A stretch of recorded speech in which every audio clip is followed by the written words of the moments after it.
paz do Senhor, professores. Eu sou o professor Pedro Júnior e estamos com mais um estudo para professores de jovens. Hoje estudaremos a 10ª lição, que tem por título Fé para crer que milagres acontecem. O texto principal está escrito em Marcos, capítulo 9, versículo 23, que nos diz: E Jesus disse-lhe: Se tu podes crer, tudo é possível ao que crê. O resumo da lição diz o seguinte: milagres só ocorrem segundo a vontade e a permissão de Deus, e tem como objetivo revelar a grandeza do Senhor. Ao lado nós temos a leitura semanal, é importante que você faça ela junto aos seus alunos. Pois bem, vamos para os nossos objetivos. Primeiro, explicar o que é milagre, depois destacar as objeções aos milagres e por fim compreender que Deus age em favor da humanidade. O texto bíblico, que é a base para essa lição, está escrito no livro de Mateus, capítulo 13, do versículo 54 ao versículo 58. É importante, professor, que você faça toda essa leitura com seus alunos. E eu quero destacar o versículo 58, que diz: E não fez ali muitas maravilhas por causa da incredulidade deles. Nós veremos como a ausência de fé, a incredulidade contribui para que milagres não aconteçam. A título de introdução, nós precisamos dizer que instigar os alunos inicialmente perguntando se eles ainda acreditam em milagres. Ainda acreditam que Deus continua realizando milagres. E explicar posteriormente que os milagres acontecem sim no tempo presente, porém, segundo a vontade de Deus, a hora que Deus quer e deseja realizar. E para que o seu nome seja glorificado e não o nome da pessoa a qual ele utilizou para realizar algum milagre, por exemplo. Ainda a título de introdução, precisamos enfatizar que trataremos hoje da necessidade de fé para crer que os milagres ainda hoje acontecem. Destacar também que a incredulidade faz parecer com que os milagres estão extintos, extinguidos, mas não. Em muitos lugares ainda tem pessoas sendo tocadas pelo agir de Deus específico e todo especial, mudando a trajetória, o rumo, a situação da vida destas pessoas. Então nós não podemos achar que milagres não acontecem mais. E é sobre isso que nós trataremos nessa lição. São 3 os nossos tópicos, vamos então para o tópico 1. O que é milagre? A lição vai apresentar o conceito de milagre. Por exemplo, milagre é uma intervenção sobrenatural de Deus na ordem dos acontecimentos. É algo extraordinário. Tem até o hino que diz que milagre não se explica. E quem tentar explicar vai perder o seu tempo. Então, milagre é algo que ninguém imaginava que podia acontecer. Algo impossível aos olhos dos homens que, de repente, acontece por uma intervenção de Deus na vida desta pessoa. Milagre pode ser entendido ainda como interferência na natureza por um poder sobrenatural. Ou ainda um evento no mundo exterior que é trabalhado pelo poder imediato de Deus, segundo o dicionário bíblico de Wycliffe. Existem vários conceitos do que é milagre. O importante é nós destacarmos, debatermos com os nossos alunos sobre o ponto-chave, que é milagre sendo uma intervenção de Deus de maneira pontual em uma determinada situação que não tinha como acontecer, só de maneira sobrenatural. Por isso, milagre. Por exemplo, a abertura do Mar Vermelho, o comentarista traz aqui. Era impossível eles passarem a pés enxutos, mas Deus realizou um milagre naquela ocasião do Êxodo. Lucas 1,37 nos diz: para Deus, ou porque para Deus nada é impossível. Maria, virgem, não podendo engravidar naquela ocasião, Deus vai e dá ou promete um filho a ela. Diz que um filho sairia do seu ventre. Como? Milagre. Muitas enfermidades que a medicina diz não ter jeito, de repente Deus cura. Como? Milagre. Então, milagre não explicamos. Milagre é uma intervenção divina sobrenatural que só Deus pode fazer. No ponto 1 ainda, professor, nós precisamos destacar a questão do mau uso do dom, por exemplo, que Deus nos dá para curarmos, para fazermos maravilhas. E para isso eu vou recorrer à nossa declaração de fé, que tem um ponto muito importante sobre isso. A nossa declaração de fé traz o dom de curar e outros dons como de operação de maravilhas. E aí, nessa discussão sobre o mau uso do dom, ou seja, o mau uso do milagre que Deus realiza através das nossas vidas, pode ser muito prejudicial.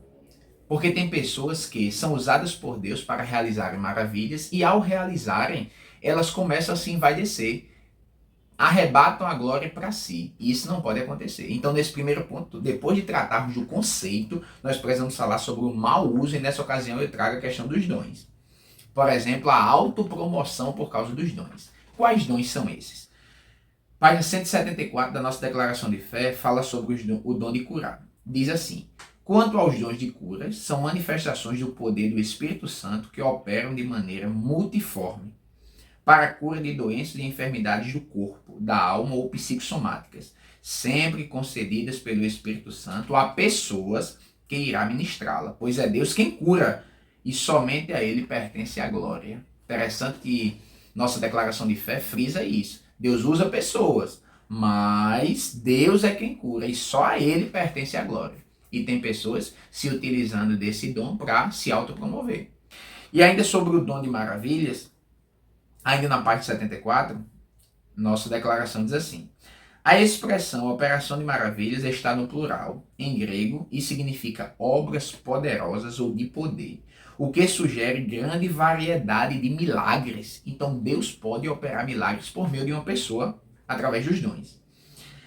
O milagre já é em si mesmo a intervenção divina na ordem natural das coisas, mas aqui diz respeito a sinais poderosos e extraordinários. Então é um dom que Deus concede ao homem, como de curar, como esse dom de operação de maravilhas, que se o homem não tiver cuidado, e aí nós precisamos destacar isso no ponto 1, ele vai se envaidecer e vai arrebatar a glória para si. E isso não é admitido. Então precisamos ter muito cuidado com isso, porque há só a Deus glória. Tanto o querer como o efetuar vem de Deus. Ele opera tanto o querer quanto o efetuar segundo a sua boa vontade. Filipenses capítulo 2, versículo 13. Então tem versículos de sobra para não tomarmos a glória para nós mesmos. Então Deus faz um milagre e esse milagre pode ser feito a partir do dom que Deus dá a pessoas, como o dom de curar, dom de operação de maravilhas, como eu citei para vocês. E diante disso, a pessoa que está sendo usada por Deus para a realização do milagre precisa ser humilde e entender que a glória é sempre de Deus. Então, o primeiro perigo do mau uso do dom é a autopromoção. E o segundo perigo, que eu quero destacar aqui com base na lição, é a declaração ou determinação, através de uma suposta fé, para que a situação se modifique. Por exemplo, pare de sofrer. Aceite Jesus e pare de sofrer. As teologias neopentecostais, por exemplo. Ou ainda, eu determino que não vai acontecer isso. Eu determino que esse milagre aconteça agora. Não, nós não temos essa autoridade de determinarmos nada. Palavra de determinação, confissão positiva, não. Nós não podemos cair nesta armadilha do neopentecostalismo. Deus é que opera, segundo a sua boa vontade, na ocasião que ele achar oportuna, se ele quiser. Eu lembro de um texto muito interessante no livro do profeta Daniel, quando os 3 jovens, seus amigos, estavam prestes a serem lançados na fornalha, por não adorarem outro Deus. E aí, perguntados pelo rei sobre se iriam ou não se prostrar diante da música que o rei mandaria tocar outra vez, sob pena de serem lançados na fornalha, caso não o fizessem, eles respondem de maneira uniforme: não nos dobraremos ou não nos prostraremos aos teus deuses. O nosso Deus pode nos livrar da fornalha, e se não livrar, fique sabendo, nem assim nos prostraremos ou adoraremos outro Deus. É muito forte essa declaração, porque Deus fazendo ou não, livrando ou não, eles não se dobrariam. E aí nós não podemos cair nessa onda teológica de se Deus fizer, aí ele é meu amigo, ele gosta de mim, ele está me aprovando. Se não fizer, eu vou largar, ele não está me vendo, alguma coisa está errada. Não. Ele nem sempre quer executar um milagre na nossa vida. Nem sempre. Nem sempre ele vai operar um milagre na nossa vida. Depende da sua vontade, depende do seu querer. Mas, logicamente, e aí eu trago outro subsídio, nós precisamos acreditar no milagre e continuarmos orando para que isso aconteça. Aí a declaração de fé nos estimula a fazer isso. No final nós trataremos disso também. Mas eu quero deixar esse subsídio. O Novo Testamento, na página 182, quando fala sobre a oração pelos enfermos e a cura divina nos dias atuais. Nós somos ensinados a orar, sim, para que Deus efetue um milagre, cure enfermidades que nós não podemos, faça maravilhas no nosso meio, mas entendendo que é tudo na sua vontade, na sua permissão. A declaração diz assim: o Novo Testamento registra que a oração em favor dos enfermos era uma prática constante da igreja primitiva. Visando o bem-estar espiritual e físico do seu povo, Deus equipou a igreja com os dons de curar. 1 Coríntios 12, 9 diz: e a outro, pelo mesmo Espírito, os dons de curar que Deus deu. Tiago 5, 14 e 15 diz assim: está alguém entre vós doente, chame os presbíteros da igreja e orem sobre ele, ungindo com azeite em nome do Senhor. E a oração da fé salvará o doente, e o Senhor o levantará. Temos um exemplo do rei Ezequias, que foi curado de uma úlcera, certamente, após ter uma pasta de figos posta sobre a sua enfermidade.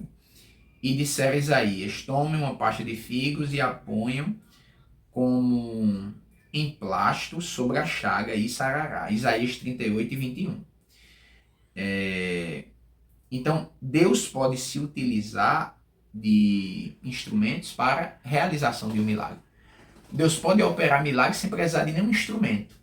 Nós somos ensinados a orarmos, porque cremos no milagre, cremos no poder de Deus, na atualidade dos dons, do seu poder que não se finda. Ele pode fazer o milagre acontecer em qualquer momento, mas sempre sendo maduros e entendendo que quando ele quer, se ele quiser. É isso que nós precisamos explicar para os nossos jovens nesse ponto 1.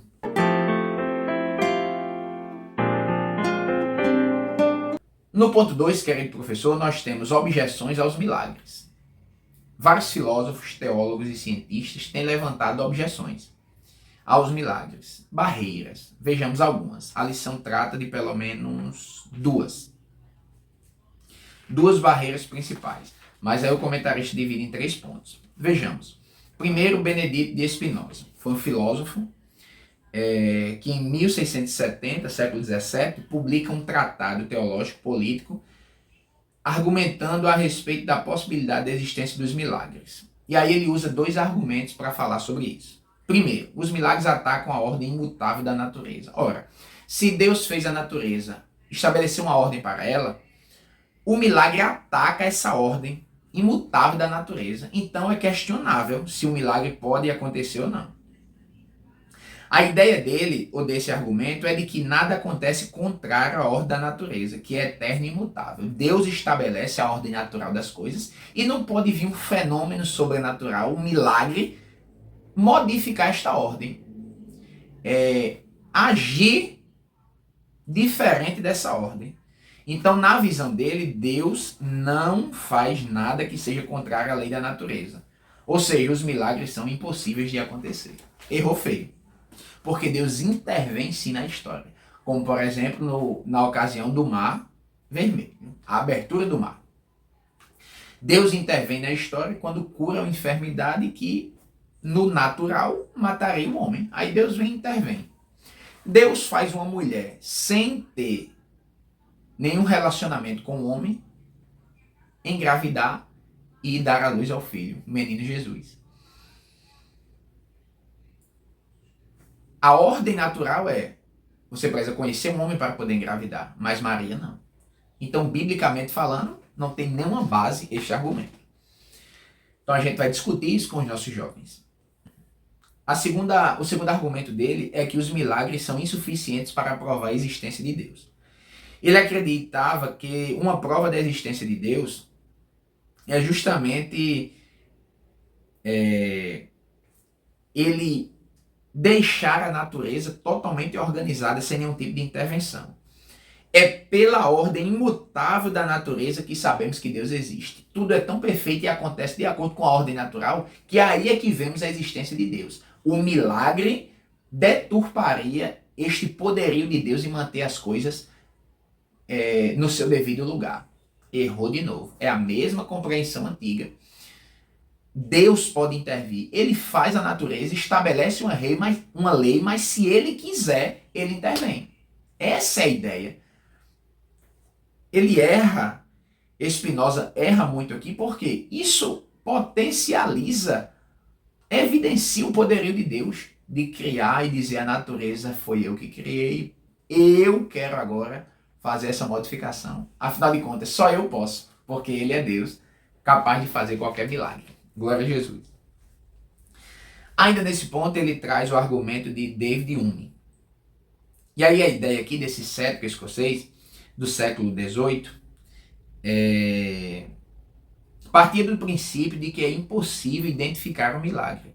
Para Hume, um milagre é, na maioria das vezes, uma falsa causa usada como aparato explicativo para eventos que nunca ocorreram.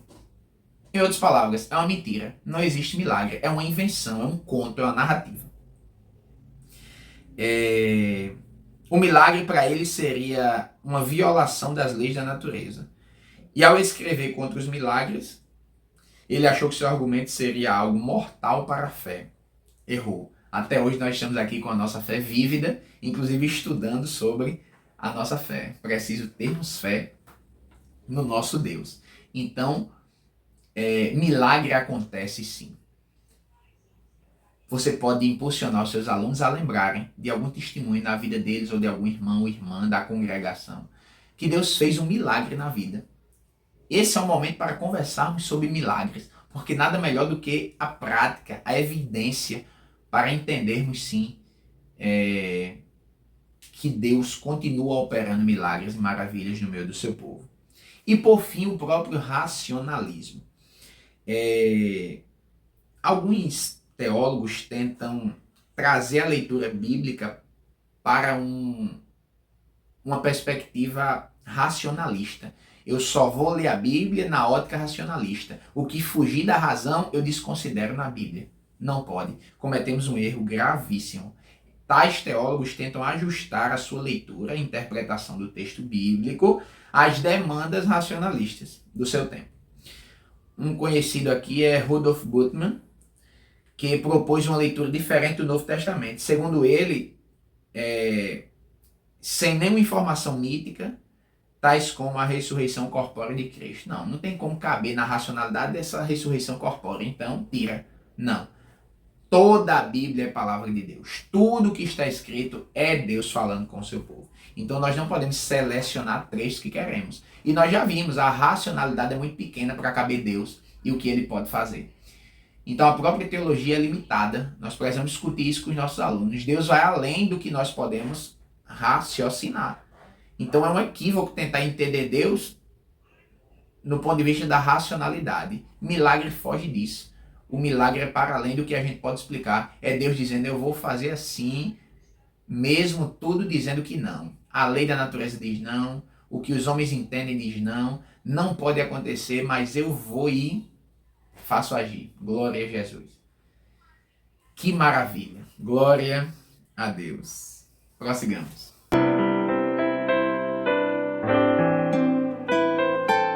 O ponto 3 da lição tem por título Deus agindo em favor da humanidade. Pois bem, querido professor, o milagre é justamente isso. É Deus agindo em favor da humanidade. O subtópico 1 diz, os que creem no agir de Deus na atualidade. Uma das respostas mais diretas em relação às objeções aos milagres veio de um teólogo inglês, Samuel. Ele afirmou que tudo que é realizado no mundo é efetivado por Deus ou por seres criados e inteligentes. As forças naturais da matéria, tais como a gravidade, por exemplo, são efeitos da ação de Deus. Por conseguinte, aquilo que chamamos de curso da natureza, na verdade, é Deus causando certos efeitos de modo contínuo e uniforme. Assim, um milagre não é algo contrário ao curso da natureza, mas é um fato incomum designado pelo próprio Deus, que criou a natureza. Então, leia isso com seus alunos e discuta, desfazendo aquelas objeções ao milagre, como eu já reforcei agora com as palavras do nosso comentarista. Salmo 91, 19, verso 1 diz que os céus proclamam a glória de Deus. Os milagres provam a interferência de Deus na ordem natural em que ele mesmo age. Ele fez a natureza e agora vai agir diferente, porque ele pode. Isso só evidencia Deus. Não vejo como pensar que isso contraria o poder de Deus. Não cabe na mente isso. Vemos a dimensão da compaixão e do agir de Deus. Quando Jesus vê uma multidão em uma procissão fúnebre, quando Deus vê aquela mulher carregando o seu filho morto, ele toca no esquife, diz: mulher, não chores, e faz o menino se levantar. Ele detém o choro da multidão. Ele efetua um milagre. Quem pode ressuscitar? Só Deus. Só um milagre. Quando a medicina da época disse que não tinha mais jeito, quando o menino de fato morreu, ela já estava indo enterrá-lo, Jesus chega e modifica de maneira milagrosa. Porque o milagre tem uma dimensão de compaixão em relação ao agir de Deus. Ele tem tido piedade, ele tem misericórdia, ele nos olha com amor e efetua milagres, segundo a sua boa vontade. E por fim você retoma a discussão do perigo da motivação errada. Sou usado por Deus com os dons de maravilha, dom de curar. Deus me usa para realizar diversos milagres na vida das pessoas. Então eu vou me envaidecer. Eu vou trazer ou puxar seguidores para mim. Eu vou agir de maneira egoísta. Não, o próprio Jesus não agiu assim. Muitos dos seus milagres ele dizia: não conte a ninguém. Jesus não queria que as pessoas viessem a ele apenas para receber benefícios físicos. Jesus não queria se autopromover. Então nós precisamos seguir essa mesma linha. Nós precisamos seguir este mesmo ensinamento de Jesus. Sobre esse sigilo, nós vemos Mateus 8,4, Lucas 8,56. Então, nós não podemos cair neste erro e entendermos que diante de todas as maravilhas, diante de todos os milagres, nós entendemos que a mensagem cristocêntrica é o que está em primeiro lugar. A salvação permanece na nossa vida sendo o maior milagre de Deus para o ser humano. Nunca recebi um milagre do Senhor, recebeu a salvação, o maior milagre, ninguém podia lhe ajudar. De maneira milagrosa ele vai, com a graça dele, com a sua misericórdia, fazendo uma brusca intervenção no nosso destino que seria a morte. Ele vem, morre por nós para nos dar vida. Milagre, nossa salvação, é o maior milagre de Deus para o ser humano. Vamos para o nosso momento EBD. Olá, querido professor, estamos com mais um momento EBD. São aqueles 5 minutinhos que você tira para fazer o convite a todos os jovens da sua congregação, explicando o conteúdo que estão estudando e fazendo aquele apelo para que eles participem, sejam também alunos assíduos da Escola Bíblica Dominical. Olá, querido professor, estamos com mais um momento de subsídios pedagógicos e hoje nós vamos dar ênfase ao subsídio trazido na lição apenas. Eu achei ele muito interessante, não que os outros não sejam, mas esse daqui é muito legal para fazermos com os nossos jovens. A orientação pedagógica está escrita na página 66 da revista do professor. E a ideia é fazermos um estudo dirigido.